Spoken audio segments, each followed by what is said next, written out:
One, two, one, two, one, two, one, two. Eh bien, j'ai décidé de faire cette nouvelle émission un peu contrairement à mon habitude, à une heure un peu tardive, mais peu importe, puisque cela va être enregistré.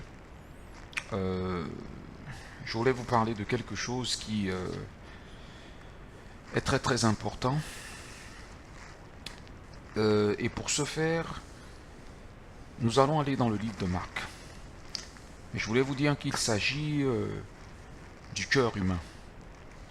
C'est-à-dire le cœur humain, pas dans le sens propre du terme, hein, mais de l'esprit humain.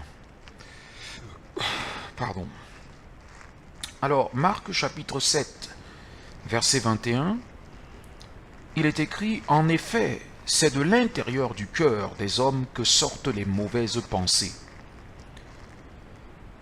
Les adultères, l'immoralité sexuelle, les meurtres, les vols, la soif de posséder, les méchancetés, la fraude, la débauche, le regard envieux, la calomnie, l'orgueil, la folie.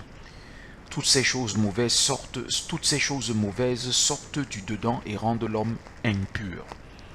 Donc nous voyons là qu'il y a des choses qui essayent de souiller l'homme. Il dit toutes ces choses mauvaises sortent du dedans et rendent l'homme impur. Il y a un autre passage dans la Bible qui dit que c'est de l'abondance du cœur que la bouche parle. Eh bien, si notre cœur est rempli de la parole de Dieu, nous allons confesser la parole de Dieu.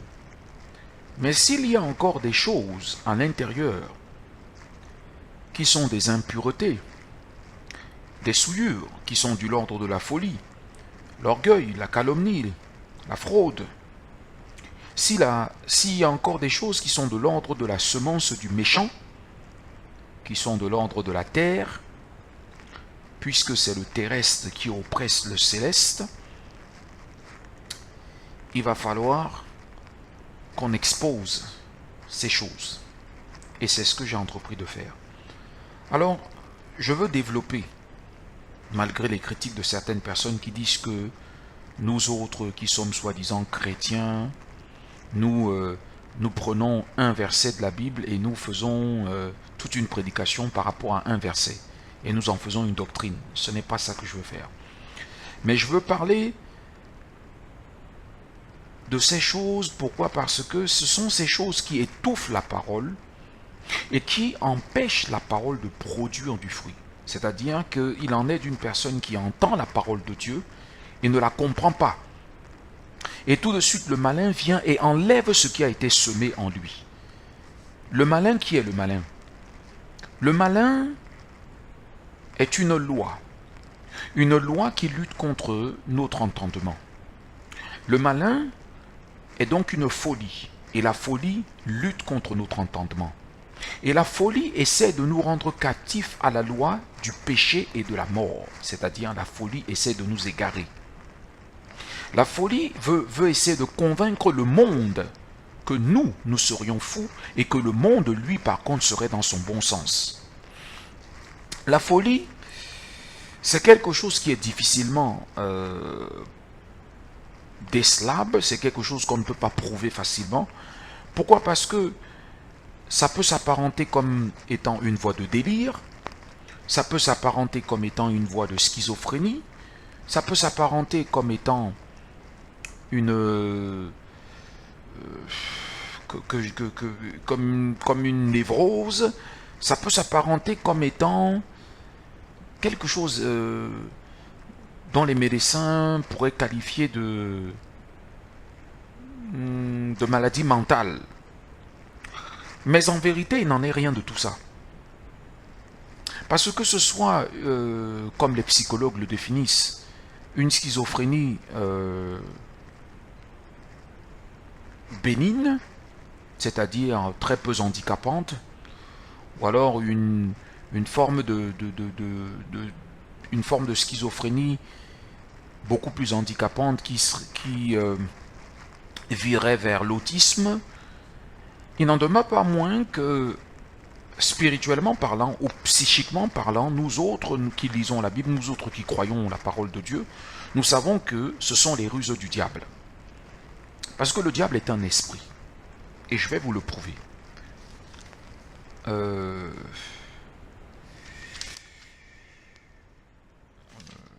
Momento. Allons dans le livre de Luc. Et vous allez comprendre les ruses du diable et les tours, les vicissitudes que le diable fait des fois aux gens. Luc chapitre 13 à partir du verset 11. Luc chapitre 13 à partir du verset 11. Il est écrit, « Or, il y avait là une femme habitée par un esprit. » Tu vois? Il y avait là une femme habitée par un esprit. Ça veut dire que l'esprit vit où? Dans le corps d'une personne. Mais ici, il nous présente un cas de figure. Ils disent, Luc chapitre 13, verset 11, « Or, il y avait là une femme habitée par un esprit qui la rendait infirme. » Donc, son handicap était causé par un esprit. Comme ce qu'on appelle la schizophrénie qui handicape, c'est causé par un esprit. Donc, ceux qui croient à la parole de Dieu me reçoivent. Mais ceux qui ne croient pas, je pense que le diable a dû boucher leurs oreilles et aveugler leur entendement pour qu'ils ne puissent pas comprendre. Ici, il dit, « Or, il y avait là une femme habitée par un esprit. » Vous voyez? Un esprit peut faire du bien, il peut aussi faire du mal. Donc il dit, il y avait une femme habitée par un esprit qui la rendait infirme. Dans le cas présent, rendre infirme quelqu'un, c'est handicaper la personne.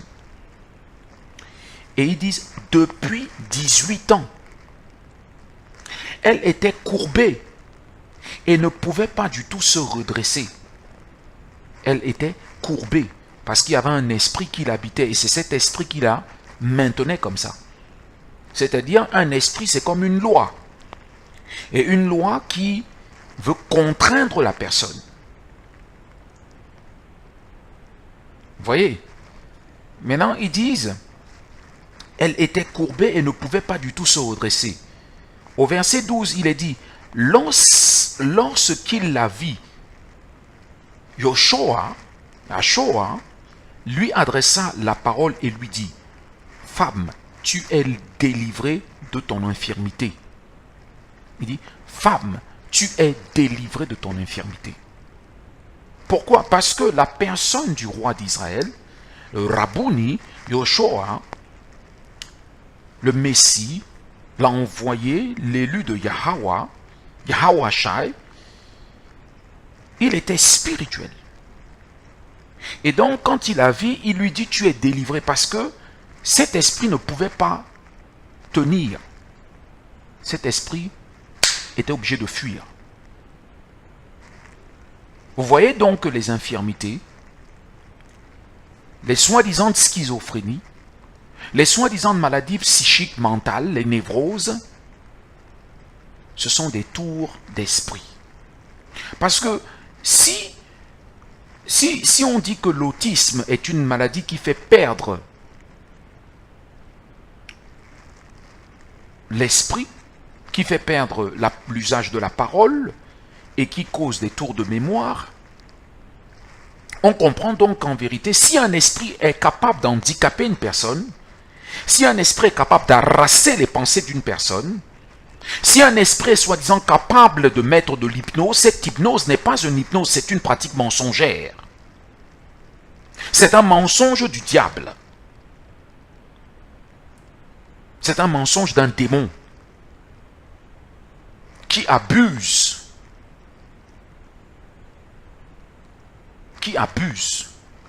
Et je vais aller beaucoup plus loin. Malgré l'incrédulité, parce que nos corps ne sont pas leur temple et mon corps, c'est le temple du Saint-Esprit et Satan n'a rien à faire dans mon corps, Satan doit sortir de mon corps. Pour ce faire, allons dans le livre de Éphésiens.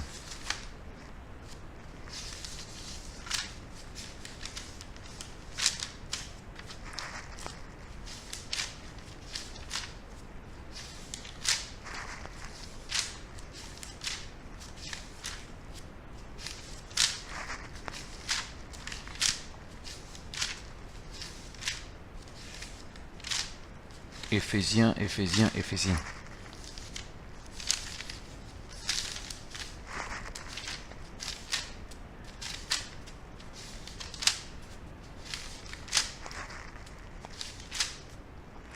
Éphésiens chapitre 6, à partir du verset 12. Il est écrit, en effet, effectivement, ce n'est pas contre l'homme que nous avons à lutter. Tu vois, je vous ai lu, vous voyez, je vous ai lu précédemment le passage du livre de Luc, Luc chapitre 13 à partir du verset 11. Et je vous ai montré qu'un esprit pouvait vivre dans le corps d'une personne, en l'occurrence une femme. Quand on dit femme, c'est le complément de l'homme, donc on sous-entend un homme, puisque c'est avec grand H. Bon, on ne va pas refaire les lois de la grammaire et autres, mais on comprend. Pénible, hein?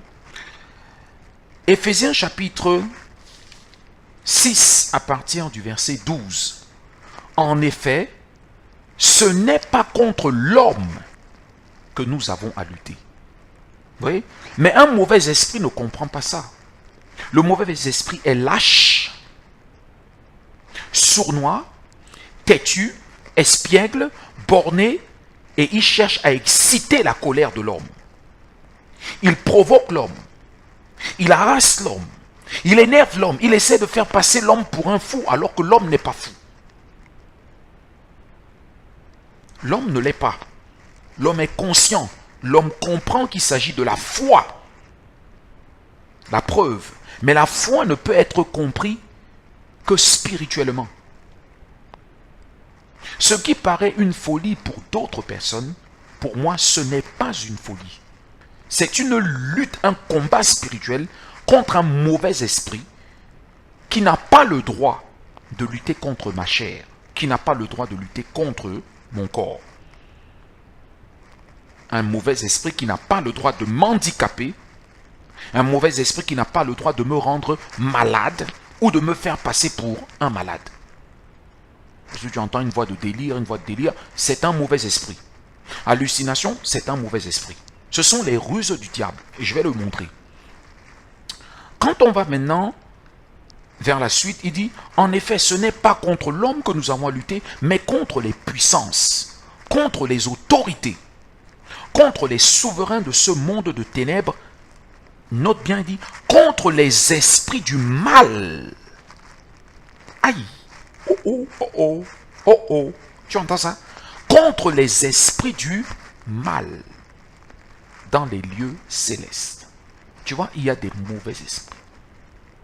Il y a des mauvais esprits qui jouent des tours aux personnes. Il y a des mauvais esprits que lorsqu'on a semé la parole de Dieu dans le cœur d'une personne, le mauvais esprit vient et enlève ce qui a été semé dans la personne. Il y a des mauvais esprits qui, lorsqu'ils vivent dans le corps d'une personne, handicapent la personne. D'autres veulent souiller la personne en lui donnant l'impression que, oh, il est devenu une femme, il se prend pour une femme. Parce que, comme ce sont des esprits qui contraignent les hommes, ça essaye de souiller ces personnes. Comment un esprit de bête, d'animal, de serpent peut vivre dans quelqu'un? Comment un esprit de panthère va vivre dans une personne? Vous voyez ce que je veux dire? C'est-à-dire que le temple de l'homme, c'est... Le corps de l'homme, c'est le temple du Saint-Esprit. La Bible dit, ne savez-vous pas que vous êtes le temple du Saint-Esprit? Qui veut donc dire que je n'obéis pas à n'importe quel esprit. Je n'obéis pas à n'importe quel esprit. Quand il essaie de m'éprouver, moi aussi je vais l'éprouver. S'il se dit qu'il est de Christ, qu'il sache aussi que moi aussi je suis de Christ. S'il pense qu'il est têtu, moi aussi je suis têtu. S'il pense que je vais me taire, je ne vais pas me taire, je vais parler. Jusqu'à ce qu'il va comprendre que ça là, c'est la maison du Saint-Esprit. Tu ne me commandes pas, Satan. Tu ne me dis pas où je dois vivre. Tu ne me dis pas ce que je dois faire. Je ne suis pas un esclave. J'ai été affranchi de l'esclavagisme. La sorcellerie, nulle et sans effet. Ça ne marche pas sur moi. Ça ne marche pas. Ça ne marche pas. Je ne suis pas fou. Et tu ne vas pas m'escroquer, tu ne vas pas me voler. Tu ne me voleras pas. Tu ne me trompes pas. J'ai l'épée de l'esprit. J'ai l'épée de l'esprit.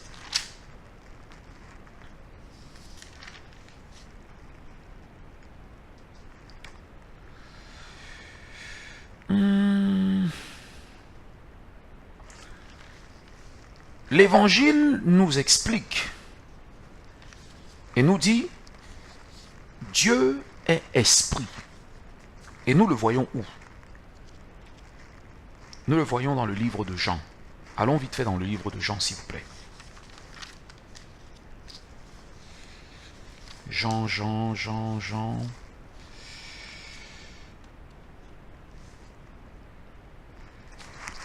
Allons dans le livre de Jean. Jean chapitre 4 à partir du verset 24. Dieu est esprit. Et il faut que ceux qui l'adorent en esprit et en vérité. Vous voyez? Maintenant, on va comprendre c'est quoi la vérité. Parce que la Bible nous dit, vous connaîtrez la vérité et la vérité vous affranchira. La vérité vous affranchira. Tu vois, comme cette femme qui était possédée, comme cette femme qui était habitée d'un esprit. Un esprit qui l'handicapait. Un esprit qui la maintenait courbée. Si l'esprit l'handicapait, la maintenait courbée, cet esprit aurait pu provoquer une autre forme d'handicap. Donc, vous connaîtrez la vérité. Vous connaîtrez en vérité, quel était le véritable problème. Et parce que vous connaîtrez la vérité, le mauvais esprit là va fuir. Vous allez être libéré.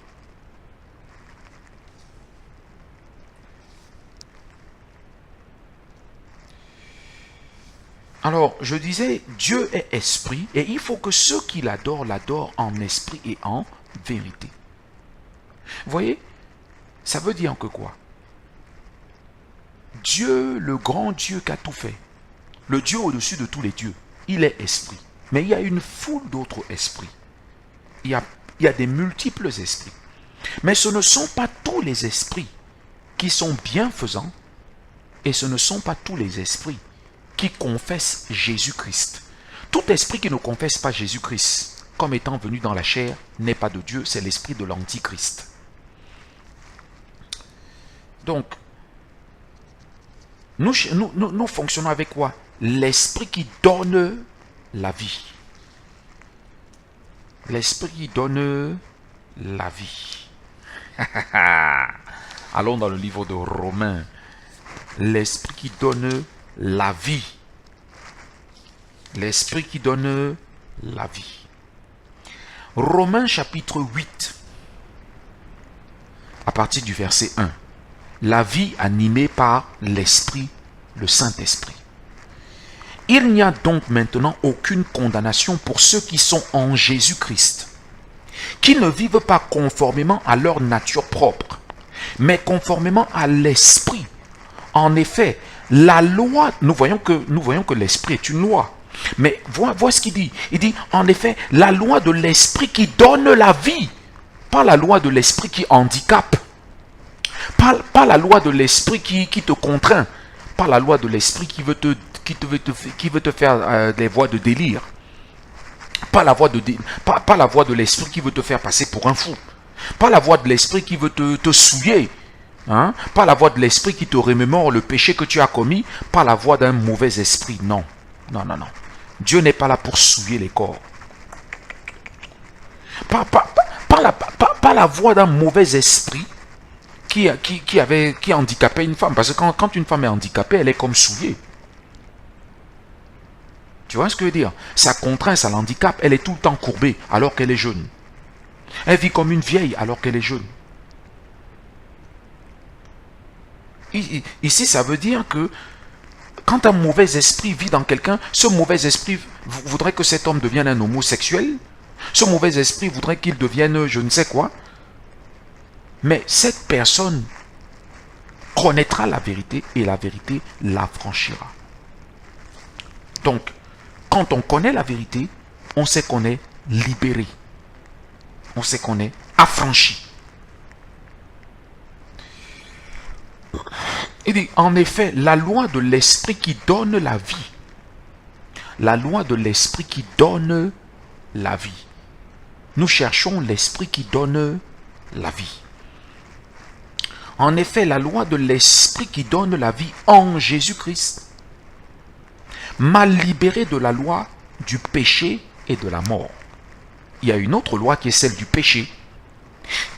C'est-à-dire la loi de l'esprit du Christ qui donne la vie m'a libéré de la loi qui handicape, de l'esprit qui handicape. Vous comprenez? Bien. Car ce qui était impossible à la loi, parce que la nature humaine la rendait impuissante, Dieu l'a fait. Il a condamné le péché dans la nature humaine en envoyant à cause du péché son propre Fils dans une nature semblable à celle de l'homme pécheur. Donc cette dame avait été délivrée. Quand elle a vu Jésus, l'esprit là, pouf, il est sorti. Ainsi la justice réclamée par la loi est accomplie en nous qui vivons non conformément à notre nature propre, mais conformément à l'esprit du Christ. En effet, ceux qui se conforment à leur nature propre se préoccupent des réalités de la nature humaine. Tandis que ceux qui se conforment à l'esprit de Dieu sont préoccupés par ce qui est de l'esprit de Dieu. De fait, la nature humaine tend vers la mort, tandis que l'esprit tend vers la vie et la paix. La vie et la paix. Tu vois, le mauvais esprit, il veut t'égarer. Il t'exige, il veut te contraindre. Mais, comme il est mauvais, comme il est méchant, il n'est pas en mesure d'apporter le nécessaire. Il n'est pas en mesure de t'apporter cet argent dont tu as besoin. Il n'est pas en mesure de t'apporter cette sécurité dont tu as besoin. Alors, tout ce qu'il fait, c'est vouloir te contraindre, soi-disant en te faisant délirer, en te faisant halluciner. Mais quand tu prends l'épée de l'esprit, quand tu prends la parole de l'évangile, tu comprends et ton intelligence devient spirituelle. Tu comprends et tu discernes qu'en vérité, non, tu n'es pas fou. Mais il s'agit d'une autre loi qui essaye de t'embrouiller. Le diable est vaincu au nom tout-puissant de Jésus-Christ. À ceux qui vont regarder cette émission, je sais que ce n'est pas un hasard et que c'est l'Esprit de Dieu qui les aura conduits afin qu'ils reçoivent leur délivrance. Soyez bénis au nom tout-puissant de Jésus.